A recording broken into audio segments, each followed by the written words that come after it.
now Romney's also in Poland. And in Poland, he is going to give a speech about how important Poland's free market economy has been to their growth. Let's watch. Here in Poland, centralized control is no distant memory. You brought a special determination to securing a free and prosperous economy. When the Soviet Empire breathed its last, Poland's economy was in a state of crisis.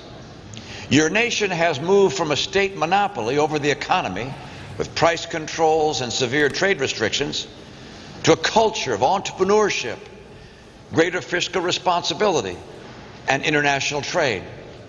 And as a result, your economy has experienced positive growth in each of the last 20 years. That's right, man. He talked about how this is not a government-dominated economy anymore, and free enterprise has shown great strength. In fact, Poland has grown at a 4.3% growth rate last year, which is terrific, and they're projected to be at 3% this year, which is much better than others. Their deficit is lower than ours, for example. They have 55% of their GDP is their debt, whereas we're at about 103% of our GDP at debt. So it seems like Romney's right? Not quite. Now, look. Obviously, they're not communists anymore, so they had a lot of room to grow. Their GDP per capita was incredibly low. Now they're moving that up. That's terrific. But is it because they have less government? Well, that is simply not the case. Once again, Mitt Romney does not check his facts.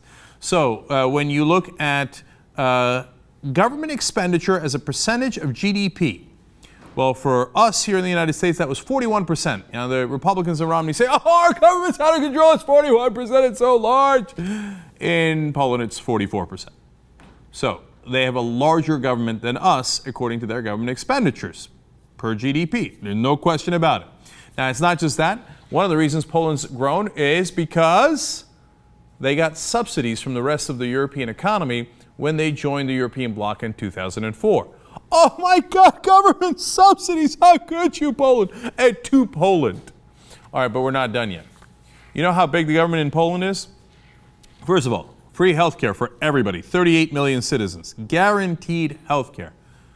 All right, second of all, I love this one. The state fully funds university educations. Mitt Romney, you want to use Poland as an example? Fantastic, I'm all in, man. Let's fund free education at the university level for all Americans who can get into universities. You want to do that? Oh, no, you don't want to do that. You want to give health care to everybody? No, you don't want to do that either. What happened? I thought Poland was the best example, but we're not done yet.